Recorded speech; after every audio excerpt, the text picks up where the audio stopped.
सावी सावी सावी सावी डोळे उघड सावी सावी डोळे उघड काका पाणी आहे तुमच्याकडं पाणी द्या सावी उठ उठ उठ मी आहे पराग उठ काय काय झालंय सगळं घाबरवलीस ना काय झालं बरं वाटतंय ना तुला ती बाई कुठे आहे कुठे म्हणजे परागारी इथंच तर होती की अगं कुणी नाही आहे इथं तू रिक्षा आणायला लावलीस मी रिक्षा इथं घेऊन आल्यानंतर कोणच नव्हतं एकटीच बेशुद्ध होऊन पडलेलीस इथं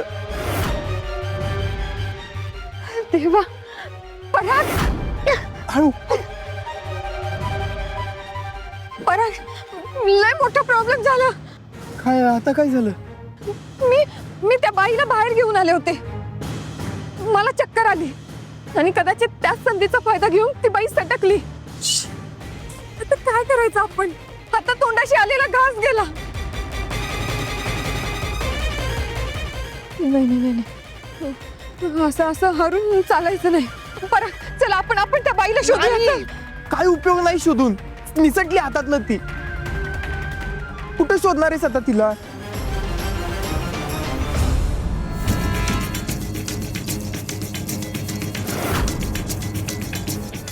मॅडम माफ करा मला ती ती ती बाई माझ्या मागच लागली होती मला ती खूप उलटसुलट प्रश्न विचारत होती मी खूप घाबरले होते मला काय सुचतच नव्हतं तू काय उत्तर दिलंस वरून काहीतरी होतं दीपा नाही हो मॅडम मी दामिनी मॅडमशी बोलत नव्हते नाही नाही मॅडम मी तिला काहीच नाही सांगितलं मी खूप घाबरले होते मॅडम मला ह्यातून सोडवा माझ्यावर उपकार करा मॅडम मला त्या बाईपासून वाचवा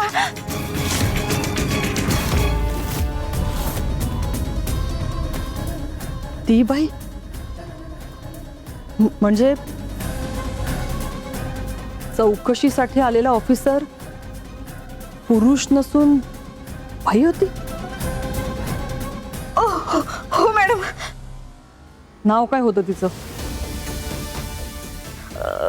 कविता कविता नागरगोजे आणि दिसायला कशी होती तिच्या डोळ्यावर काळा गॉगल होता आणि चेहरा गोल होता कविता नागरगोजे अशा कुठल्याच बाईला मी ओळखत नाही मॅडम ती बाई परत चौकशीला आली तर मी काय करू काळजी करू नका ती येणार नाही परत ना हिला पोचवा आणि हो तिच्या घरावर नीट लक्ष ठेवा ओके मॅडम ए घेऊन जा तिला मॅडम मॅडम माफ करा मला हो मॅडम माफ करतील तुला माफ करा मला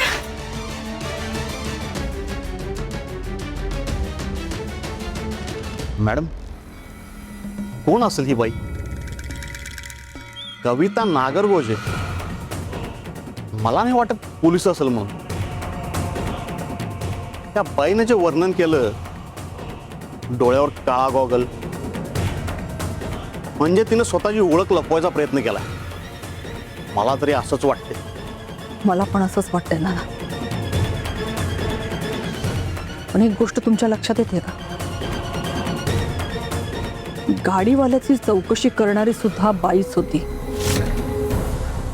धैर्याला नंबर देणारी सुद्धा कदाचित बाईच होती आता या बाईकडे चौकशीला येणारी सुद्धा बाईच होती मॅडम अशी कोण बाई आहे जी तुमच्या विरोधात असू शकते तुमचं कोणत्या बाईशी वैर आहे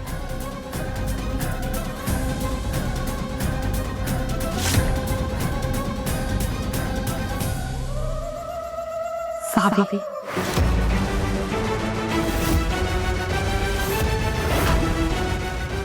अजून किती परीक्षा बघणारच माझी त्या बाईमुळे सगळं सत्य समोर आलं असतं. अशी कशी सटकली ती? आता काय करायचं आपण? कुठून आणायचे पुरावे? रोज मी स्वतःला समजवते की आज दामिनी मॅडमचं सत्य सगळ्यांसमोर येईल, त्यांना त्यांच्या पापांची शिक्षा मिळेल. पण दरवेळी त्या जिंकतात आणि मी हरते. सावी, धीर सोडू नको, सावर स्वतःला. सगळं नीट होईल. खरं आधी आपण घरी जाऊया, एक प्रॉब्लेम झालाय. कसला प्रॉब्लेम? धैर्य घरी आलाय.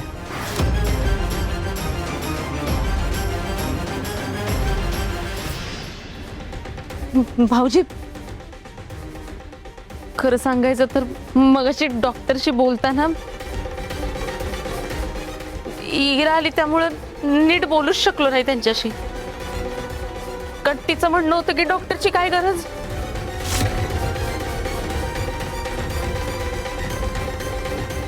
काय गरज म्हणजे? बघा ना हो, आम्ही डॉक्टरशी बोलत होतो तर म्हणे कशाला, तिची ती होईल ना बरी. मी सावीने पण ऐकलं, तिला पण वाटेल तसं बोलली. तिला म्हणली तुझी नाटकी आहेत सगळी, धैर्य भाऊजींच्या जवळ जवळ राहायचं असतं तुला, म्हणून ही सगळी नाटकी करतेस म्हणली. अहो, हे सगळं ऐकून पोरीला अजून ताप वाढलं. रडली सावी. वहिनी, हे सगळं आधीच सांगायचं ना मला.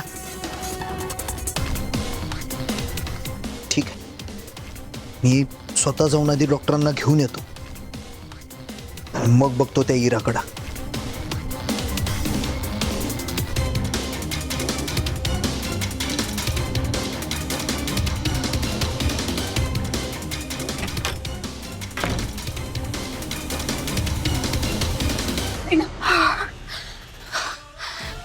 वहिनी, आता पण आपण यांना थोडक्यात वाचलो. असं किती वेळ आपण लपून बसणार? लवकरात लवकर आपल्याला सावीला इथं बोलवायला पाहिजे, नाही तर धैर्यांना सगळं कळल. हो ग, मला पण लय टेन्शन आलंय. हा, मी परागला फोन लावते.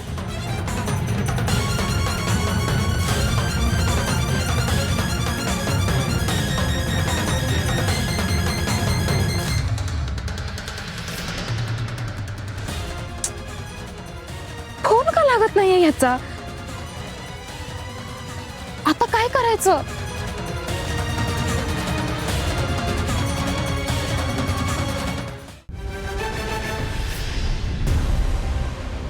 आता फक्त थोडेच दिवस धैर्य. लवकरच आत्याने दिलेल्या विषाचा परिणाम होऊन ती सावी तुमच्या आयुष्यातून कायमची निघून जाईल. आणि मग तुम्ही कायमचे माझे व्हाल. इतकी वर्ष माझ्या उराशी जपलेलं, रंगवलेलं स्वप्न कायमचं पूर्ण होईल. धैर्य, मी कधीच कोणत्या गोष्टीची इतकी वाट बघितली नसेल जितकी वाट मी त्या सावेच्या मरणाची बघते. इरा, काय चाललंय तुझं? काय झालं धैर्य? हा प्रश्न तर मी विचारला पाहिजे तुला. काय गरज होती तुला सावीच्या रूम मध्ये जायची? तिची तब्येत बरी नाहीये हे माहिती असून सुद्धा तू मुद्दाम त्रास देतेस ना तिला. आणि वहिनी ज्यावेळी डॉक्टरला फोन लावत होत्या, तू अडवलंस त्यांना. नाही हो, सावीच्या बाबतीत कुठलाही निर्णय घ्यायचा अधिकार कोणी दिला तुला? काय संबंध आहे तुझा? नाही धैर्य, मी फक्त एक शब्द बोल नकोस. तुला शेवटचं सांगतोय मी, सावीपासनं 4 हात लांब राहायचं. जर तुझ्यामुळे तिला त्रास झाला तर मी ते सहन करणार नाही. आणि सावीला खरंच त्रास होतोय की ती नाटकं करतेय हे ठरवण्याचा अधिकार तुला कोणी दिला? पण धैर्य, मी असं कधी म्हणालेच नाही. हिरा, तू किती खोटारडी आहेस ना हे चांगलंच माहिती आहे मला. त्यामुळं सावीला खोटं ठरवण्याआधी जरा स्वतःकडे बघ आणि परत जर तिच्यावर असले भलते सलते आरोप केलेस ना तर गाठ माझ्याशी, लक्षात ठेवायचं. पण सावी खरंच नाटक करत असेल तर?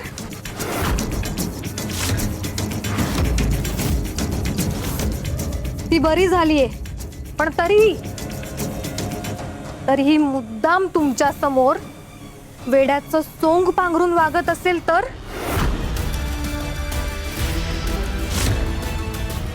तुम्हाला नाही का असं वाटलं धैर्य?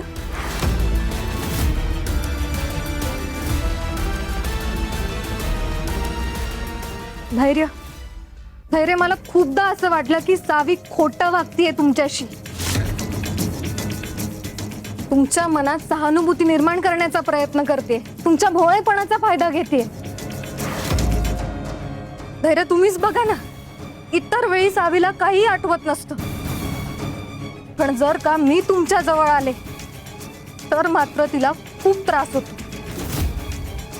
धैर्य, जर सावीचं मन खरंच लहान मुलीसारखं भोळ आहे तर मग तिला ही भावना कशी कळते? धैर्य, एक गोष्ट लक्षात ठेव, सावी तुमच्याशी कशीही वागली ना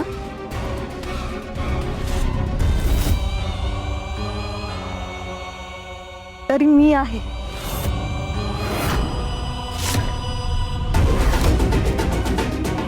मी तुमच्याशी कधीच खोटं नाही वागणार धैर्य.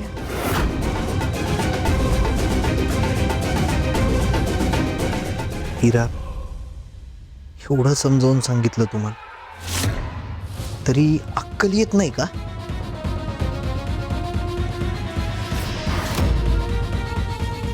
आणि सावी कशी आहे हे तू मला सांगायची गरज नाही,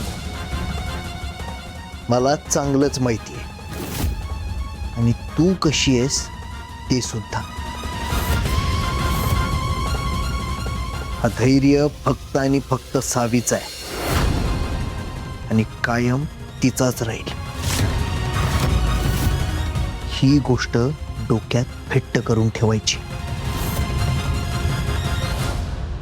धैर्य, एकदा माझं ऐकून घ्या. हेच तर दुःख आहे माझं. पण मी सुद्धा तुम्हाला शेवटचं सांगते, काय वाटेल ते झालं ना तरीही मी तुम्हाला मिळवूनच राहणार.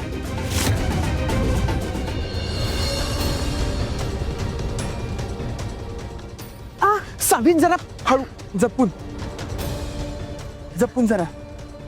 बरं, कुणी बघायच्या आत मला घरात गेलं पाहिजे, मी जाते.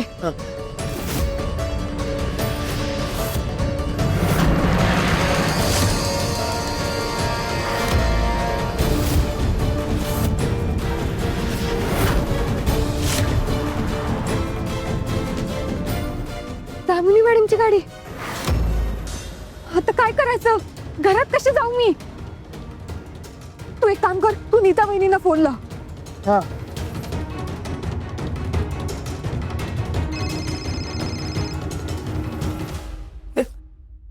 हॅलो. हा नीता वहिनी, एक सेकंड. वहिनी, सावी बोलते. सावी, अगं कुठेस तू? वहिनी, मी घराच्या बाहेरच थांबले. हो, पण एक खूप मोठा प्रॉब्लेम झालाय. अगं तू आधी लवकर घरात ये, नाहीतर इथं लय मोठा प्रॉब्लेम होईल. वहिनी, मी तेच सांगते. हो, दामिनी मॅडम आता जस्ट घरात गेल्यात. मी कशी येऊ घरात? मला काही कळत नाहीये. वहिनी, आता काय करायचं आपण? अगं पण मी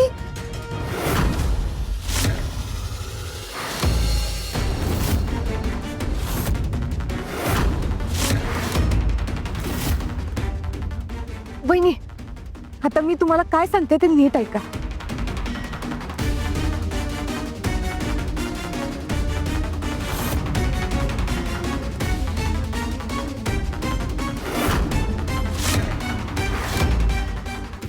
कोणाशी बोलतेस?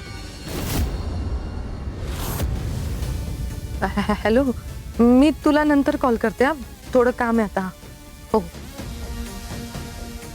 आई ते तेव्हा माझ्या बहिणीचा कॉल होता. सावी कुठे? सावी तिच्या खोलीत आहे, झोपली ती. ह्या वेळेला झोपले? हो ते तिला बरं नाही वाटत आहे ना म्हणून. ठीक आहे, बघते मी. अरे देवा, आता मी आईंना कसं अडवू? आई आई आई तुझ्या भाषेत इराला समजावून सांग तू. आता काय झालं? अगं काय झालं म्हणजे आपण इथं सावी बरी व्हावी म्हणून एवढे प्रयत्न करतोय आणि ही दिवसेंदिवस तिला त्रासच देत चालली आहे. तिच्या आजारपणाला नाटक म्हणते ही. हे बघ, ती जर परत असं काही वागली ना तर मी तिला डायरेक्ट घराबाहेर काढीन. तू जरा शांत होशील? आई अगं कसा शांत होऊ मी? ती इरा सारखं काही ना काहीतरी कारण शोधून माझ्या जवळ येण्याचा प्रयत्न करत असते, मला सावीच्या विरोधात भडकवण्याचा प्रयत्न करत असते. आणि हे सगळं कसं सहन करायचं मी?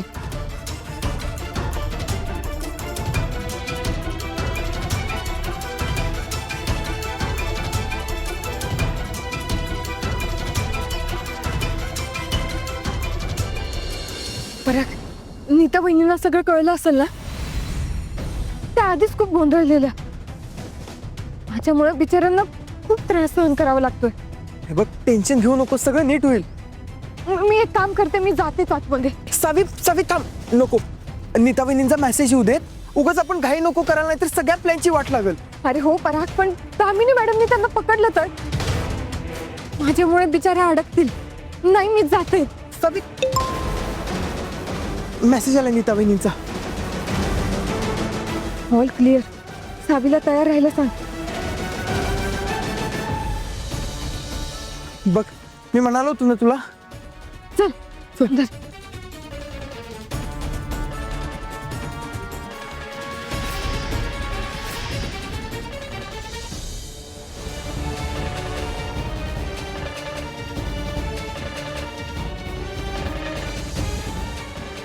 अजून किती वेळ इथंच थांबणार आहेत हे? नीता वहिनी, प्लीज लवकर काहीतरी करा.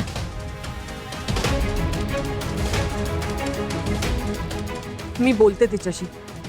तू स्वतःला त्रास करून काही होणार आहे का? धैर्य, सावीला बरं वाटत नाही असं कळलं.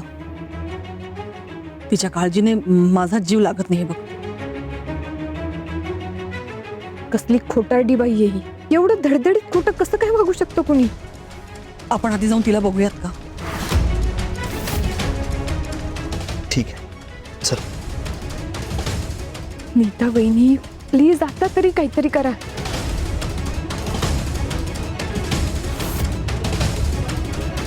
आई,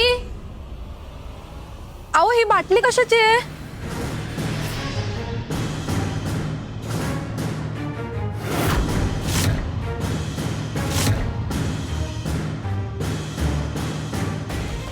पराग, हीच ती वेळ. मी आतमध्ये जाते. हा, समान. तुला कुठे सापडली ही बॉटल? मला नाही, आर्याला सापडली. पण आई कसली बाटली ती? कसला तरी विचित्र वास येतोय आणि त्याची चव.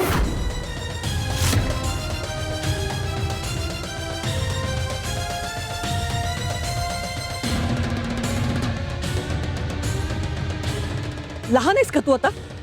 का कळत नाही तुला? अगं असं कुठल्याही औषधाची चव काय घेतेस तू? अगं त्यात मी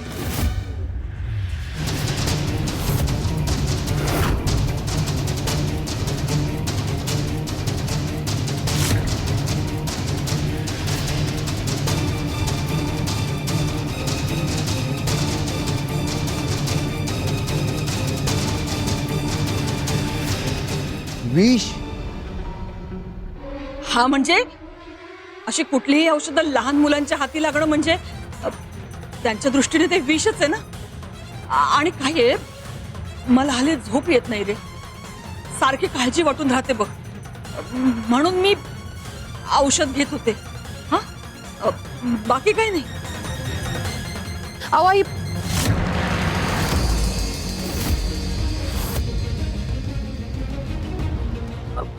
म्हणजे असं डॉक्टरांना न सांगता न विचारता औषध घेणं बरोबर नाही ना. आणि तुम्हाला झोप लागत नव्हती तर तुम्ही आम्हाला सांगायला पाहिजे होतं ना.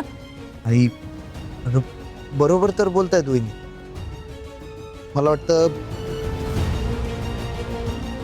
आपण एकदा डॉक्टरांकडे जाऊन येऊया. अरे खरंच एवढं काही झालेलं नाहीये. असं कसं आई? आम्हाला तुमची काळजी वाटते म्हणूनच तर म्हणतोय ना आम्ही.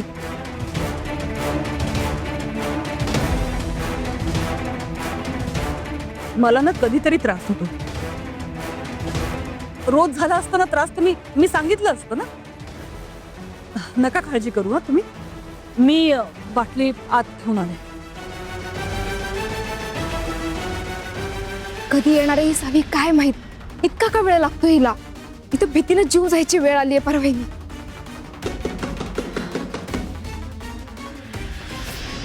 आता कोणाला? वहिनी कदाचित सावीच असेल. तुम्ही बघा बघा.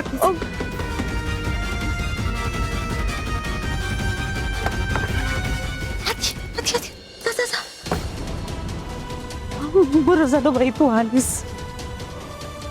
सावे सावे काय होतंय अगं तुला? चक्कर आल्यासारखं होतंय. तू तू बस बरं आधी इथं बस इथं. नाही नाही, बसायला वेळ नाहीये रिने. हे बघ धैर्य आणि दामिनी मॅडम कधीही वर येतील. आपल्याला लवकरात लवकर कपडे बदलले पाहिजेत. सावी पण तुझ्या कामासाठी गेली होती ते झालं का? ती बाई भेटली?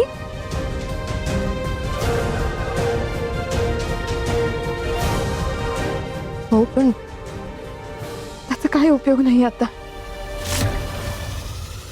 सावे तू अजिबात टेन्शन घेऊ नकोस. हा आपण सगळं नीट करू. आपण सगळेजण आहोत ना. सगळं काही नीट करू. रोज मी स्वतःला हेच समजवते पण काही घडतच नाही. असं वाटतंय सगळंच अशक्य आहे आता.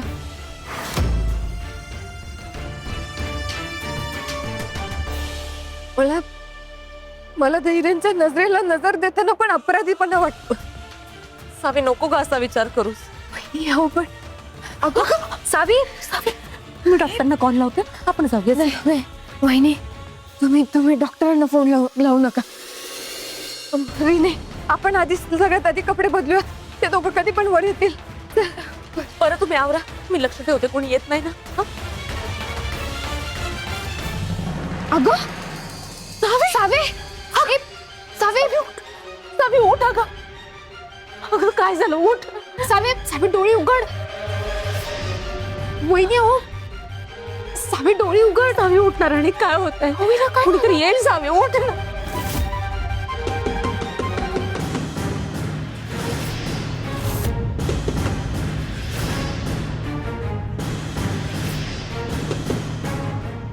सावी उठ.